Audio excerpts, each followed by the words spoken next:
What is up, you guys? Welcome back to another Flip Up podcast episode. Today, we are joined by Joshua Madrid.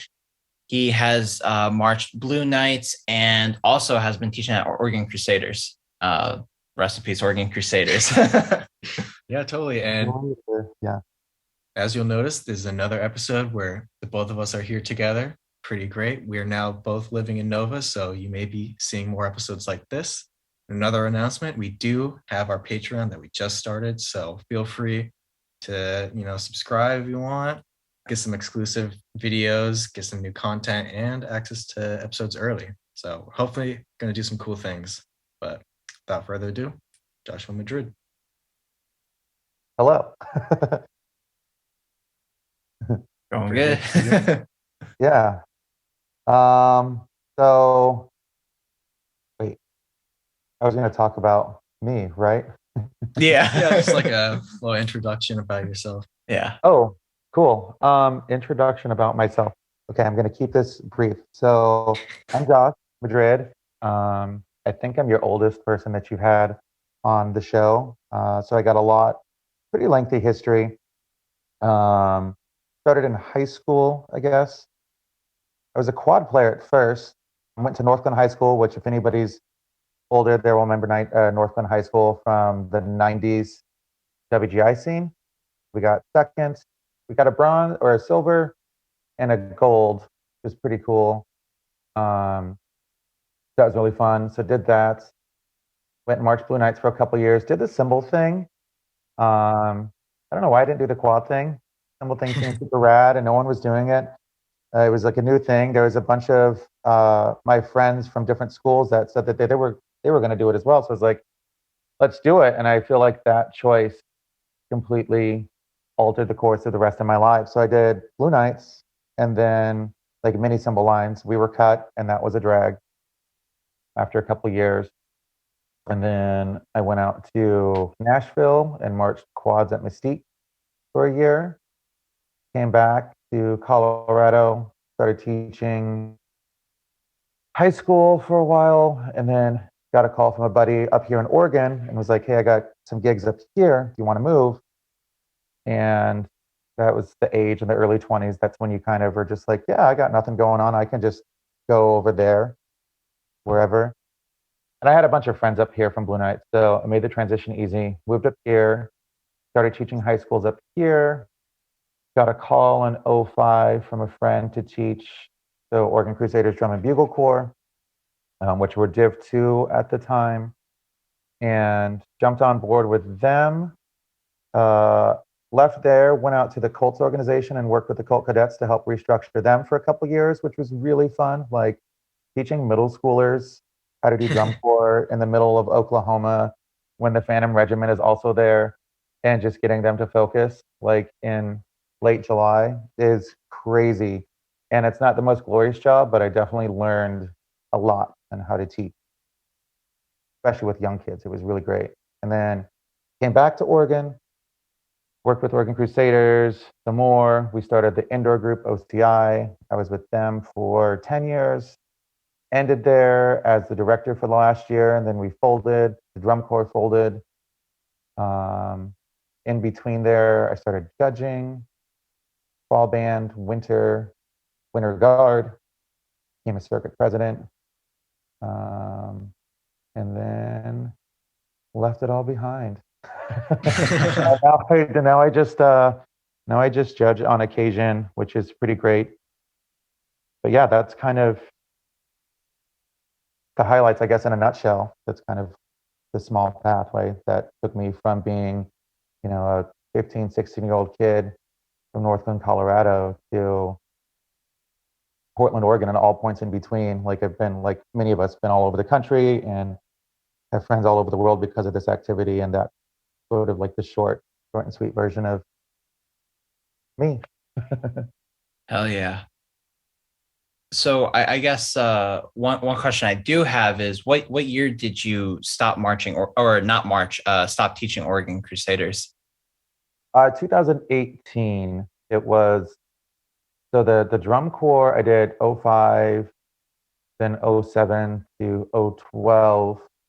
The '05, I was like their I don't know what to call it if you were to put a title on it because there's only 3 of us on staff. I guess I was like the battery caption head at the point. There was the pit guy, I was the battery guy, and there was the caption head who had his daughter on tour who was like really little, so he wasn't really around. So I guess I was like the battery caption head. And then at Colt Cadets, that was just that was wild. That was just like team teaching. We had such a huge staff, and it took that many people to like wrangle all the little folks.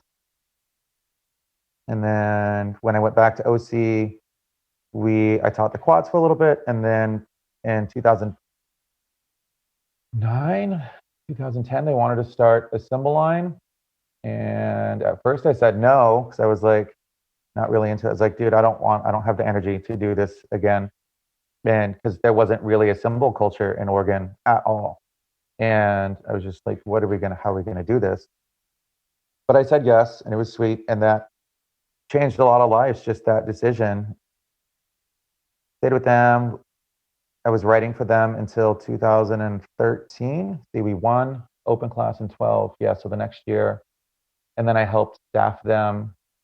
See, we brought Adam Stones out. We brought DJ Cardi. Yeah, just with my connections with Mystique, we brought a bunch of sweet MCM dudes out, which was pretty great. And I think that's kind of what led to guys like Connor and Ben, who got their start out here. They ended up out there, and I think most of your audience probably knows who those 2 knuckleheads are. So, yeah, so it's pretty great. That is crazy because I heard the name Adam Stones. For you guys who don't know, there is a flip named after called the Stones flip, and that originated from Adam Stones, which actually we're gonna need to talk after this episode because I definitely think it'd be really cool to have him on the podcast. I didn't even think about that. That would be crazy. Yeah, that'd be game changer. He's super rad. He's the nicest guy. He's a new papa, and yeah, I loved Adam Stones. We had a blast when he was out here. Wow. Oh my God. Wow. One thing I was thinking about, I just remembered, it was kind of crazy, but I think when I was in high school around like 16 or 17, I definitely reached out to you about marching Oregon Crusaders. Oh no! Did I respond? And was I nice? I'm pretty sure I was. I'm pretty sure I think I responded to everybody, but I think you did. I think it was just way too late for me to ask because like my tech at the time was like, oh, you should go out for Oregon Crusaders, and me being in high school, I was like, I'll do any drum corps. Right. I was like, I saw the line, so I'm like, oh my God, these guys are gonna be insane. But yeah, Oregon Crusaders is like pretty great. Like the core was what it was most of the years. They did pretty good. Like I said, we won 1 year. We're usually in medals and open class. The last few years, it was something. But the percussion section was always pretty dope. And the cymbal line. Cymbal line was something else. Cymbal line was always great. There was between the drum corps and the indoor group, there was pretty proud of what we were able to produce and what talent came out of there and went on to become some really prominent figures in the activity. Like it's pretty rad who we've had come through these doors at OC. So I'm super stoked for that. Definitely. Yeah. Cool. So we can actually jump into our first topic. You guys know the drills. We already have these topics pre-made, but yeah. So actually, did we even talk about this? Which actually will still segue in because you've been in this activity forever now. And I don't know if you said this before. I can't remember, but you marched Blue Knights back when they did have a cymbal line, which to us is like crazy. Like Blue Knights having a cymbal line. When have we ever heard of that? Right. Let alone like, most new cymbal players nowadays are going to be like Oregon Crusaders. Like who's Oregon Crusaders? But man, I hope not. I know, but like there's so much history that was created with the foundation of Oregon Crusaders, and I'm just curious, like starting back from like when you maybe not high school, unless like there is some history there. Like actually, yes, actually, because in high school, I feel like, well, actually YouTube's not really a big thing back then. Yeah, I think word of mouth was probably the biggest way of getting. Yeah, like I guess starting off like back like like how did things spread? Like was someone like, oh check out this new concept, like because YouTube wasn't around back then. Right. I think back then, and definitely in the 90s and early 2000s, it was more individualized. Like, yeah, you had your East Coast, your Midwest, and your West Coast, but then groups were doing some like pretty interesting techniques, and everybody just had their own thing because it was just kind of like everyone was in isolation. So you just were like, I think this is cool, and I think this prep is rad, and I think this release style is great. Like Lastman, which isn't a drum corps anymore, but they had this crazy release back in the 90s, and all their, I think kids call them port crashes or vertical or whatever, but they would go and then they would pull out really slow horizontal and then snap back. But it was like this really wide drag, like hit here and then come back. And Bring that back. it was pretty hip looking, like back in the day. It's all silly stuff. But yeah, it was a lot more individual, I feel like, in the 90s. And then, kind of funny, I think AOL Instant Messenger was the way that people started communicating with each other nationally, and that's where ideas started to get shared. And then we started to see a couple chat groups pop up. I think there was like this one by some Rhythm X guys called Drum Hard, which was a really cool one. Snare Science was a good one. And there's a couple other ones that popped up, and that's how ideas started to get shared. And then now with YouTube, like everything is just like, it's pretty wild what you're able to do and what you're able to see. But I think also, and I know this was a conversation with like snare drumming and quad drumming and just writing in general, kind of homogenized everything a little bit because everybody saw the clips of like the top groups, and no one was taking time to watch all the other cool groups that maybe just didn't necessarily get medals, but were still doing amazing things. And so you start to see a lot of groups, imitate those top groups, even though A, they might not have the talent to do it, or B, it's just like, well, that's not your identity. Like, why are you doing that? Do something on your own, which I guess that's just like what being old is, what it is. Because like I said, back in the 90s, it was everybody had their own flavor. Like people were doing some pretty weird stuff, but it was kind of cool because no two groups were the same at all. And that's wild when you think about it with how many cymbal lines there used to be way back then. And nobody looked the same. Nobody. It was great.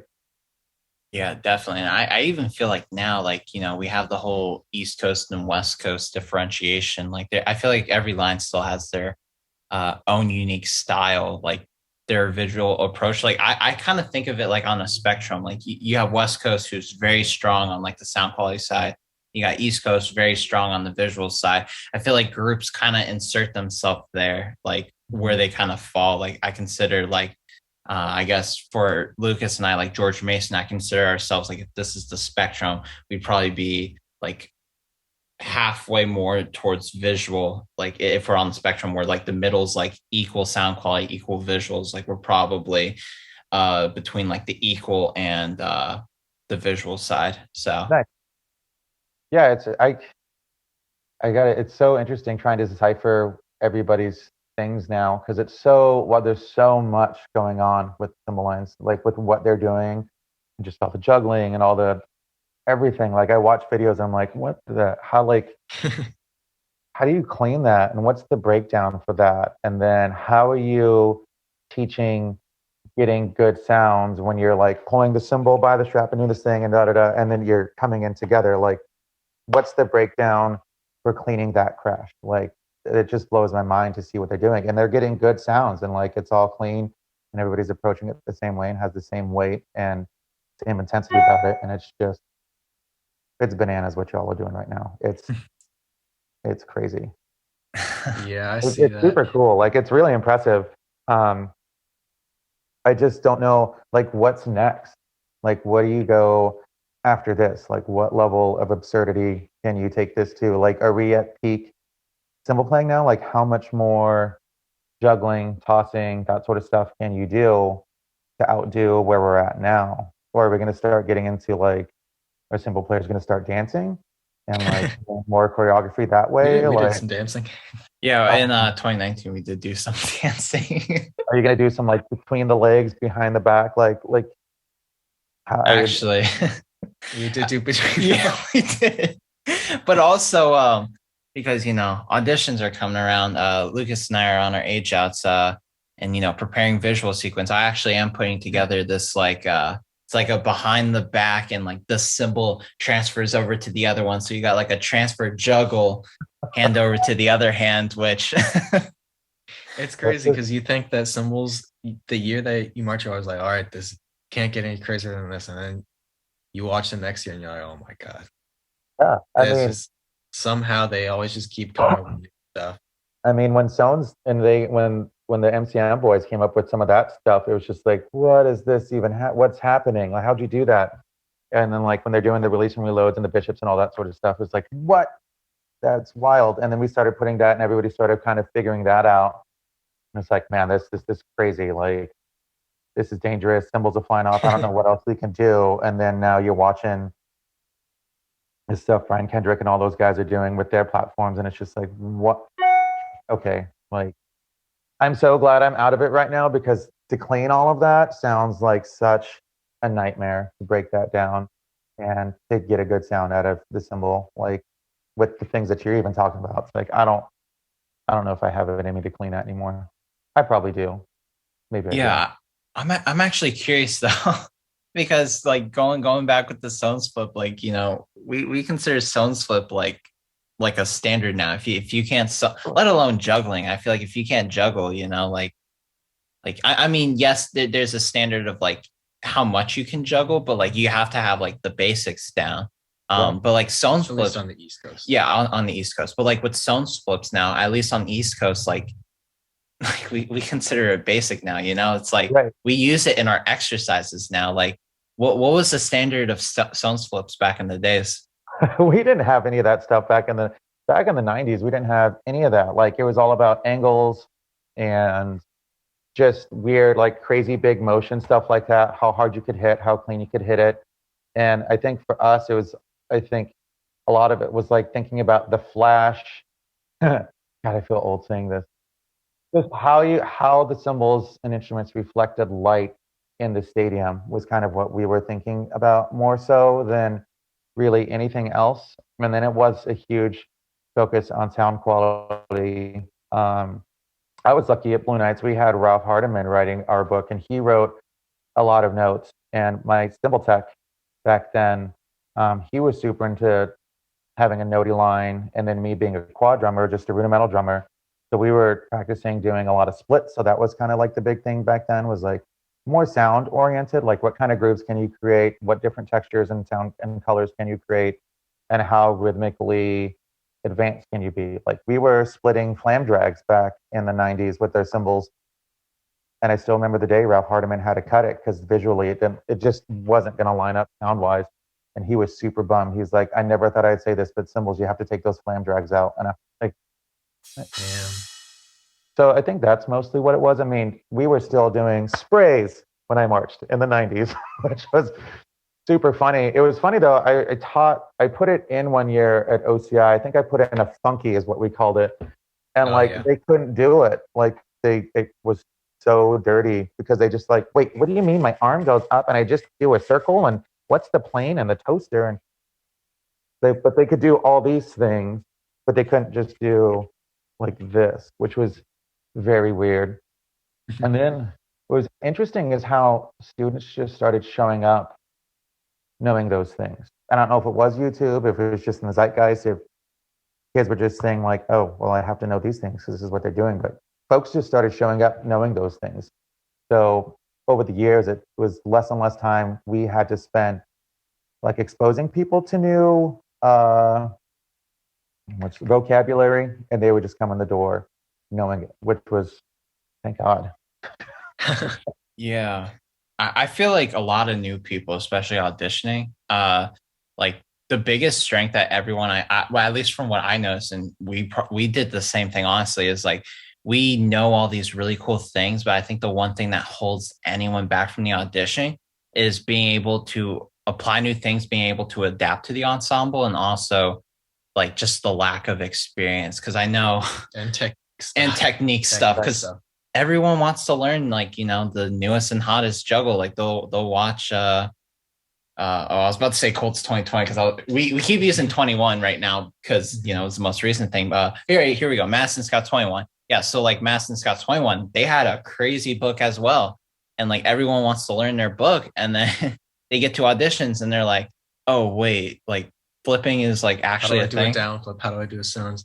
Yeah. Right. I think like what you're saying, YouTube has definitely been like the huge explosion of everyone watching videos, because that's what we did. We watched videos and we would copy lines so that we would learn visuals and I guess expand the vocabulary. But one interesting thing you were talking about earlier about identity of a line, I think that definitely is kind of getting lost a little bit, because now you have all these resources and they're great and you have all these videos, but then everyone's like, I just want to do this again. I just want to do this visual. Right. So I think Yeah, they're diving recreating into, things that have already happened, and they're not. And it's easy, you know. I think as a tech, like especially if you're newer and you're younger and you're trying to establish yourself, I think you always think, well, I need to do all the hotness. Like I need to do what's on trend right now, and so you're just going to basically mimic those top groups. And so, you know, that takes a while to like sort itself out, because then the members that you're teaching, they're learning that, and that becomes a thing that they repeat. And so it just becomes this several year period of people repeating that one visual from the year before, because that tech didn't have the self identity to create something on their own. They were just mimicking something, which is fine and it's great, especially if you pull it off well. But a lot of times they don't, and or it's they not very interesting. yeah, and they forego teaching basics because they want to teach whatever cool thing to make themselves look good, to make the line look good, whatever. And so you get further down the road, you have groups of students that know all the hot trends, but like you said, when you're coming to auditions, they can't play a proper flam. Their sound quality's not great. You know, they show up and they can do all these amazing things, but they can't do the basics. And the same thing happened with drumming. Like I remember when Vanguard came out, when Murray took over there, and they were doing like the Muller stroke stuff, and they were really relaxed and kind of brought that whole thing back. And all of a sudden, you see kids all across the country doing this like Mahler whip stroke, but they had no idea foundation how to hold a fulcrum. They couldn't get good sounds, but they're like, "But look at me, I look cool." And it's like, well, no, you sound like garbage.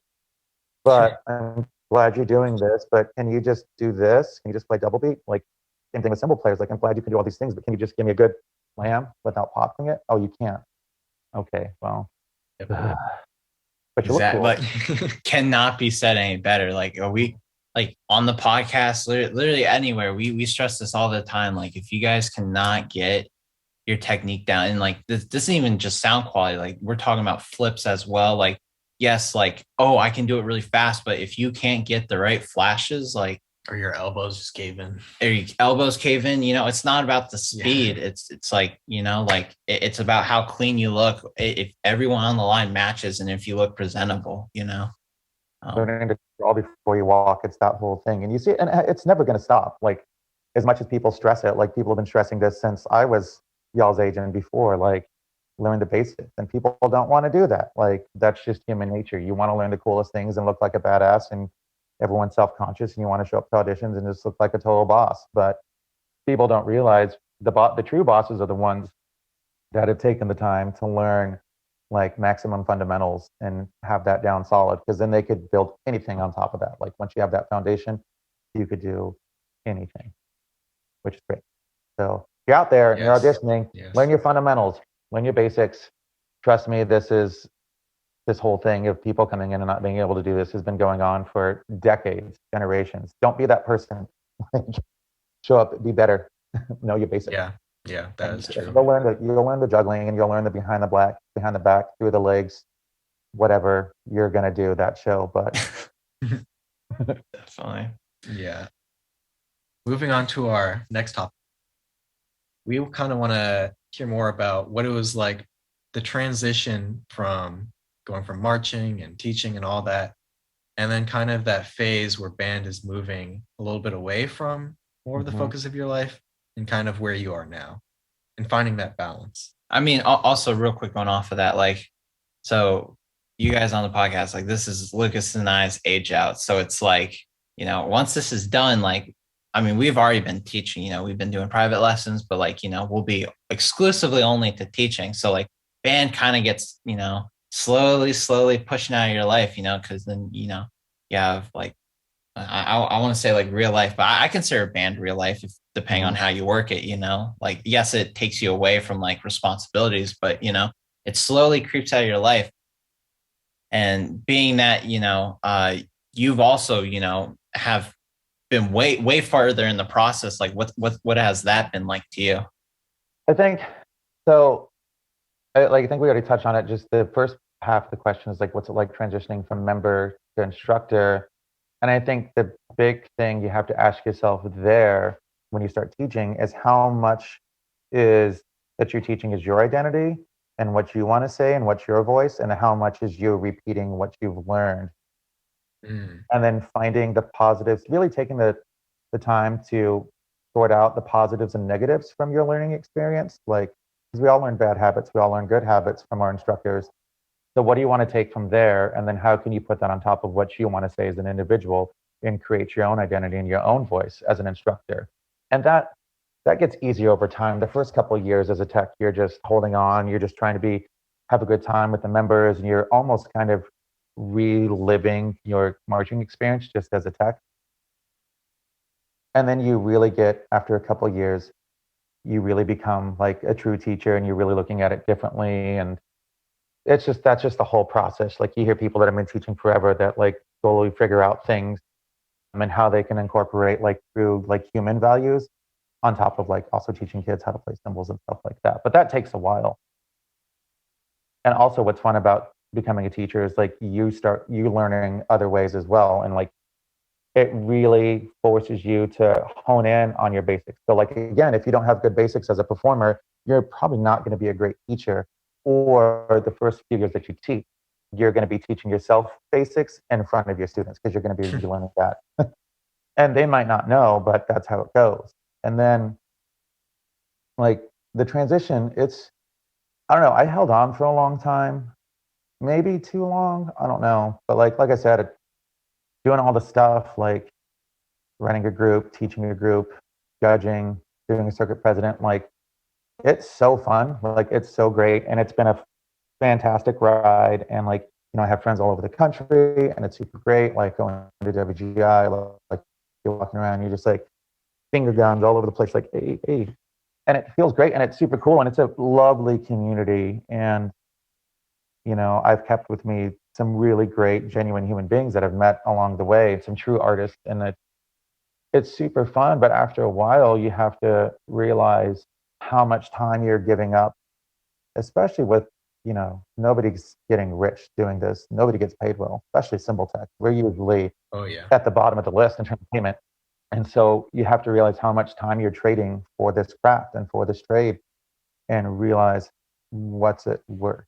And it took me a while to realize that because I loved it and it was great. But now looking back, especially with like OCI, it's like, damn, I gave up like 10 years worth of weekends for that. And it's fine. And like I said, like we created some really good members that have gone on and created a legacy on their own. And I have some of my best friends, like we've gone to each other's weddings and that sort of stuff. And, we talked this whole last year during the lockdown. Some beautiful people, and was it worth it? Yes. Like, would I trade any of it away? No. But you have to start to get to a point where you're like that whole balancing thing. Like, how much of my time am I trading away for free for the warm, fuzzy feelings that I get from being an instructor, from a judge, from running a circuit? Like, how much of that is really valuable in your real life? And then if it is, how are you going to put that back into your career or your other job? Like, what can you take from your band life where you're not getting anything other than warm fuzzies and creating a legacy, and put it into your career where you're actually making a living, able to pay for life? Because there's rent, you got bills, like you got to pay for those things. And band is not going to be that most of the time. It's the few that are able to make a career out of doing band and actually having a bank account with a good savings in there from band, because that doesn't really happen. Yeah, I mean, I guess for most of us, it's just a hobby. It's a very expensive hobby with the few that can make money from it. And like what I've gone through this past year where I know and like some of the first episodes of the podcast, I was like, all right, I'm done, never marching again. I'm done. I'm ready to get my weekends again. And then I started working. And the second I started working 9 to 5 every day, I was like, I kind of want to do something like cool again. Mm-hmm. And then that's when band started making its way back into my life. And I'm like, oh, maybe I will do my age out. Maybe I will like teach high schools again. And then it's that whole like, it's the battle between, okay, there's my future and like being able to pay bills and have all this and like be able to live stably, or do I keep doing band and throw money at that? But at the end of the day, I mean, where I am now, I do miss band. And the biggest thing for me, I think biggest thing for both of us was the people that we meet, people that you march with. That's something that you don't get anywhere. Just having these people by your side, doing the same thing, working for the same goals for just these extended amounts of time. You just keep going. And by the end of the season, they're your best friends. Right. Yeah. And also going off of that, like, I think another thing is like, everyone has a creative side to them. And I think out of any instrument, obviously I can't speak on other instruments because I never played really any of them except trumpet. But aside from like a visual standpoint of like, like teaching visual, like cymbals are, and color guard, I think cymbals are by far one of the most creative instruments, not just because of the cool stuff you can do, but because of how much room there is for new concepts to be added within the instruments. And you get to write as a cymbal player. Like no other snare line doesn't write their body. They don't write their music. Yeah. Cymbal line, they do there's a lot of input there where, oh, maybe we could do this note this way. Maybe instead of playing this note, we could do this note. Or we could throw a visual in here leading into this. That'll go really well with the show and what the snares are doing. There's that whole creative side to the instrument that you don't get anywhere else. Nobody gets that. No other section gets that whatsoever, which is great. And you can sneak in notes, and your director might not even ever notice. You're like, haha, sucker. And they're like, at the end of the year, they're like, what was that? And it's like, don't worry about it. And they're all, yeah. They'll be like, wait, that flash is really cool. It's like, yeah, that flash goes really well with this. And like, yeah, we know. Yeah, you're welcome. Yeah. No, I love it. I miss it from time to time. It's a grind. I think it really depends on how much you're willing to contribute to your band program that you're working with. And, after a couple years, because the tech life is really fun, and you get to see all your friends, and it's super cool, and you get to go to the hang afterwards, and you're all adults, and it's like great. But then after a while, you really have to start setting boundaries for yourself and for your program, and set a time limit with how much time you're willing to give to it. Like, how many shows are you doing? How many rehearsals are you doing? Is there somebody else that can cover for you? Can you team teach? Are you doing private lessons? Like, if so, what are you asking for? Get your money's worth. Like, yeah, there's going to be students that you might have to do pro bono because of their situations, but like, don't sell yourself short. Ask for the money, get it, because you're trading your time away, and it's valuable. And also all of your creative energy. Like, you spent years learning that craft to impart those lessons onto your students. Like, there's a value in that. And so get money from it. And it's a drag because I feel like cymbal techs, like I said earlier, often get treated like garbage. Like, I don't know how many times, even at OTI, like I heard other tech saying, like, cymbal lines doesn't even matter. I don't even know why you guys are here. Like, that never goes away. Like, that is a constant in a cymbal tech or cymbal player's life. I mean, you just have to put up with it and show up and do your best, and again, set boundaries. And then when it's time to go, you have to go, and it's sad, and it becomes a part of your identity. And to let it go and to say goodbye to it, you have to make peace with it and be like, I did it the best I could. I left it out there, and now I'm done. And then you just get to be a spectator. And being a spectator is super fun, because when you're watching it, you relive it, you feel it, you know what it is, you know what they're experiencing, both from a teacher and a student standpoint. You're like, oh man, all of this, I get it, I know it. And then you know what you get to do? You get to hit stop on YouTube, close your laptop, and go about your life. And it's great. And you have that moment, that recognition, and then you get to move on. And it's a fun place to be. Like, and I miss it, but whatever. Like, I had a great time. And for the 25 years that I did it, like, I'm pretty okay with what I was able to accomplish and how I was able to move through it. And hopefully everybody else that wants to do it for a long time gets the same satisfaction out of it, because it's pretty fun. Yeah. This definitely was like an analogy of like Minecraft hardcore mode.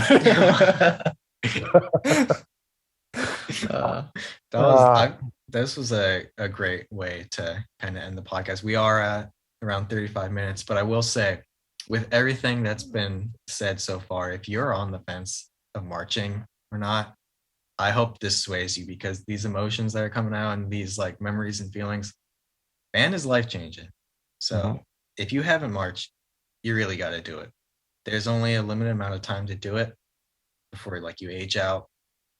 So just get as much as you can now, because it's really going to change your life.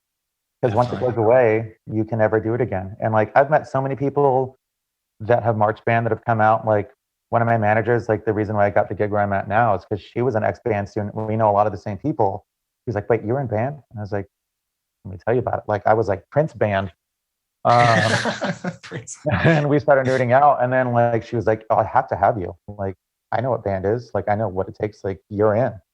And I've met people that way. And yeah, it's like you said, if you're on the fence about doing it, do it. Like, you're never going to have an experience like this. And just like, you can get it. No, do it. Just march, just do it. Shut up. Find a way to get the money. There is always a way to get the money. Don't let that be a hindrance to you, and just get out there and do it. You owe it to yourself to do it. You'll thank yourself later. I promise. Absolutely. Yes. And with that, I think that's a great place to end this episode. But before we end the episode, we always have to ask, Josh, if there's anything you'd like to say to some of the players out there, one comment, what would it be? Golly. You've said some great things so far. I would say if you're a member, just be kind. Like, you're creating your own story of your individual self. Like, and with as connected as we are, like, word travels fast. Like, if you're trying to move around from different group to different group, like, just always be kind, show up to rehearsal, work your tail off, and be nice to your peers. So that way you build a good reputation, work hard, be nice. If you're an instructor out there, find your own voice. That's the most important thing. Like, we've seen the past, like, it's up to you as the new instructor to create something new for the community. So find your own voice and work hard at that. And if you're a judge, or if you're like running a circuit, make sure you're finding ways to support your cymbal community and keep that going. And if you're judging out there, go stand in front of the cymbal line and give them some good information. Don't just be like, oh, cool visual. Like, get in there, talk about their sound quality, talk about their techniques, and call them out if they're trash, or if they're great, hype them up. Like, if we're all members of the cymbal community, like, that never goes away. Even if you move on to a different instrument or a different level in the activity, always stay true to your roots and stand by your cymbal community. Hell yeah. That was really good. That was awesome. Once again, keep the trend. No one repeats what they're saying. So always something new. Yeah. Awesome. Once again, thank you, Joshua, for another. Honestly, this was a great episode. I feel like this was one that, like, usually when we talk about stuff on the podcast, it's like usually stuff we already know, but there was a lot of stuff that we even took in. And like, we've been doing this for, I mean, not counting high school, but like just from like the world-class experience, like, we've been doing this for like 4 or 5 years now. So like, definitely a lot of game-changing stuff. So, yeah, take these words with a passion, and keep going forth, you guys. Thank you guys again for another Flip Up podcast, and we'll see you guys in another episode. All right. Cheers, y'all.